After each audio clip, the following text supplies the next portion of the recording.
I'm Chris Lawrence in Dallas with your headlines from North Texas. Well over 800 people are returning to their apartments to see what's left from a massive fire. As Tiffany Liu reports, stories of resilience are emerging from a difficult day in Fort Worth. After a 6-alarm fire, it's just very heartbreaking. At the Cooper Apartments in Fort Worth. It's been a lot. I just moved here. I haven't been here for more than a month. There is uncertainty for 834 people who live here. Yeah, I'm just staying at a hotel. Some are outside waiting to see if they can go in for belongings. A firefighter came up to me and he was like, "I promise you, your unit is okay." And then he walked me up to go get my cat. Just grateful. It's straight down. They were close enough to rush home Monday afternoon and save their pets. I had to run all the way down to the back of the hall to get to our apartment. I ran straight to him, picked him up. The apartment started getting smoky inside, so I got there perfect timing. And yeah, we made it out safe, just in time, yes. Right now, there are still others praying for what can't be replaced. I've just been too worried about her. More than 24 hours after the fire started, while putting out hot spots. I talked to the fire chief. I was explaining to him that, she was still in there. And then he said he would see could he get someone to go get her. Oh, thank God. We were there as a Fort Worth firefighter walked out of the charred building with a gal's best friend. We gotta clap. We gotta clap. Oh my God. Poo Poo. I'm like Winnie the Pooh. The senior cat reunited with her owner. I couldn't believe it. Hugging chest to chest. She's not letting go. And neither are you. No. With so much uncertainty about their apartment and where they'll live next, at least this feels safe. She's my heart. In Fort Worth, I'm Tiffany Liu. A high school student has been indicted for murder for stabbing another student at a track meet in Frisco. A Collin County grand jury indicted Carmelo Anthony on Tuesday. He's accused of stabbing 17-year-old Austin Metcalf back in April. But Anthony claims he acted in self-defense after being confronted for standing on another school's tent. His defense attorney calls the indictment a routine step in the legal process. Parks and wildlife officials are urging Texans to wear a life jacket on our lakes after several people drowned last weekend. Kevin Reese shares their stories along with some important advice you need to hear. Just this past April on Lake Lavon, Omar Chaidez and his dog AJ celebrated their first stand-up paddle boarding day of the season. His friends say the water was his favorite place to be. He was passionate about water. Whenever he flies home, before he sees anybody, before he goes anywhere, he goes straight to the beach. That's his place. He was reported missing from a kayak trip on Lake Lavon Saturday morning.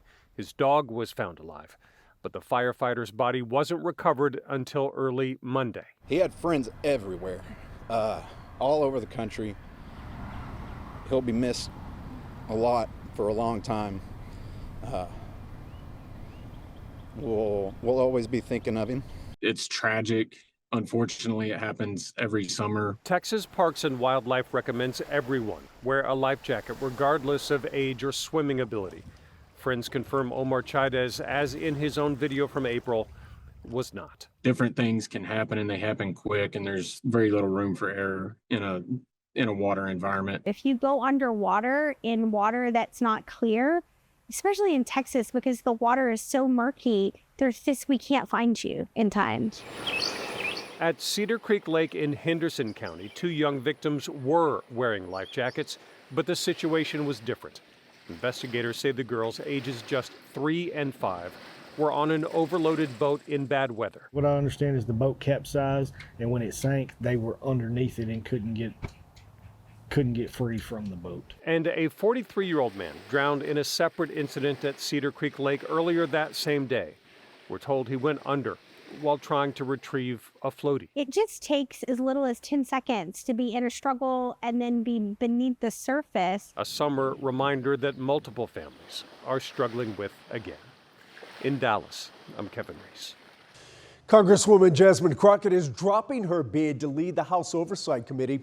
The Dallas Democrat put her name forward last month after former leader Jerry Connolly passed away and would have had influence over government efficiency and accountability. Representative Crockett has been pushing Democrats to be more aggressive in their opposition to President Trump, but now says congressional leadership isn't aligned with her outspoken style right now.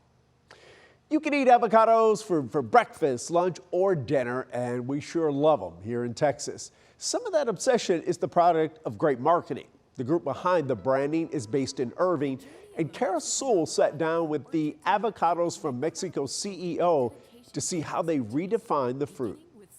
How do you take something that people look at and go, okay, yeah, this is what we make guacamole with, and then elevate that to where it is now? You're gonna have delicious products because you crave things, and that's normal. And also you're gonna have fun products because you wanna go back and have a good time when you're eating something, okay? If you have 1 scoop of guacamole, I will give you the 3 things in just one single experience. I can be healthy, delicious, and fun at the same time. So imagine that opportunity. I just would love to talk about your focus right now, your past Super Bowl success, and I know you're already starting to work on the next Super Bowl campaign and how AI fits into all that. We became the first produce fresh brand ever to advertise in the Super Bowl in 2015. And that changed this organization. Not only it put us in the map, that was something that we wanted that first Super Bowl, but really gave us some very clear insights on how to use the Super Bowl in a different way for a small brand like us. I reposition it a little bit compared to other brands. Mexico selects beach, beach, beach, beach.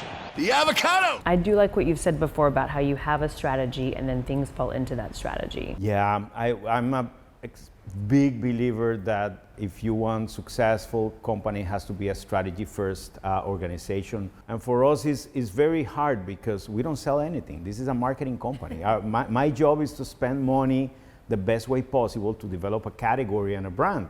And when you have that power and you're not selling things from day to day, then it's easy to just see an idea, go after it, and you lose focus, right? So we wanted to be sure that we have that discipline.